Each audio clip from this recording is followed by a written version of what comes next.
1 Samuel chapter 15. Samuel said to Shaul, Adonai sent me to anoint you king over his people, over Israel. Now listen to what Adonai has to say. Here's what Adonai Sabat says.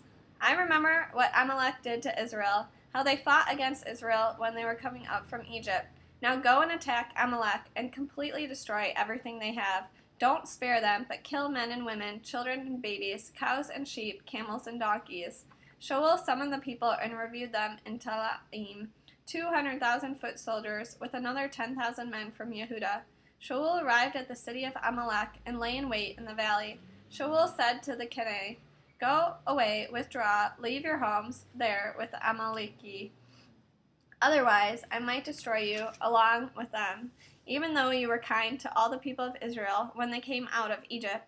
So the Kenai went away from among the Amaleki. Then Shaul attacked Amalek, started at Havilah, and continued toward Shur at the border of Egypt. He took Agag, the king of Amalek, alive, but he completely destroyed the people, putting them to the sword. However, Shaul and the people spared Agag, along with the best of the sheep and cattle, and even the second best, also the lambs and everything that was good. They weren't inclined to destroy these things, but everything that was worthless or weak they completely destroyed. Then the word of Adonai came to Shemuel. I regret setting up Shaul as king, because he has turned back from following me and hasn't obeyed my orders. This made Shemuel very sad, so that he cried to Adonai all night.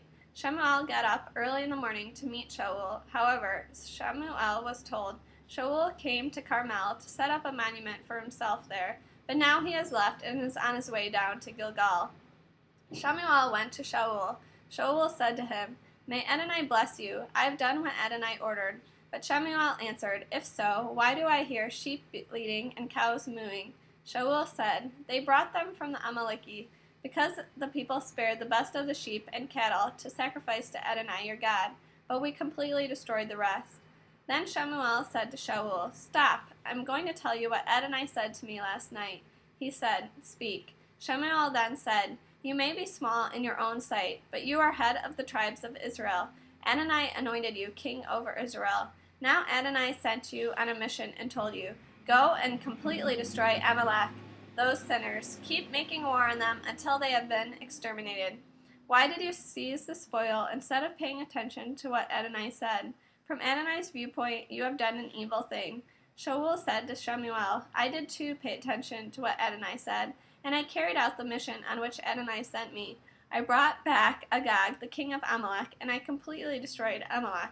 But the people took some of the spoil, the best of the sheep and cattle, and set aside for destruction, to sacrifice to Adonai your God in Gilgal. Shemuel said, Does Adonai take as much pleasure in burnt offerings and sacrifices as in obeying what Adonai says? Surely obeying is better than sacrifice, and heeding orders than the fat of rams. For rebellion is like the sin of sorcery, stubbornness like the crime of idolatry. Because you have rejected the word of Adonai, he too has rejected you as king. Shaul said to Shemuel, I have sinned. I violated the order of Adonai and your words too, because I was afraid of the people and listened to what they said. Now please, pardon my sin and come back with me so that I can worship Adonai. But Shemuel said to Shaul, I will not go back with you, because you have rejected the word of Adonai, and Adonai has rejected you as king over Israel. As Shemuel was turning around to leave, he took hold of the hem of his cloak, and it tore. Shemuel said to him, Adonai has torn the kingdom of Israel away from you today, and given it to a fellow countryman of yours who is better than you. Moreover, the Eternal One of Israel will not lie or change his mind, because he isn't a mere human being, subject to changing his mind. Then Shaul said, I have sinned, but in spite of that, please show me respect now before the leaders of my people and before Israel by coming back with me, so that I can worship Adonai your God. So Shemuel followed Shaul back, and Shaul worshipped Adonai. Then Shemuel said, Bring Agag, the king of Amalek, here to me. Agag came to him in chains and said, Without doubt, mine will be a bitter death. Shemuel said, Just as your sword has left women childless, so will your mother be left childless among women. Then Shemuel cut Agag in pieces before Adonai in Gilgal. Shemuel returned to Ramah, and Shaul went up to his house in Givat Shaul.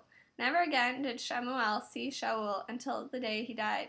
But Shemuel grieved over Shaul. And Adonai regretted that he had made Shaul king over Israel.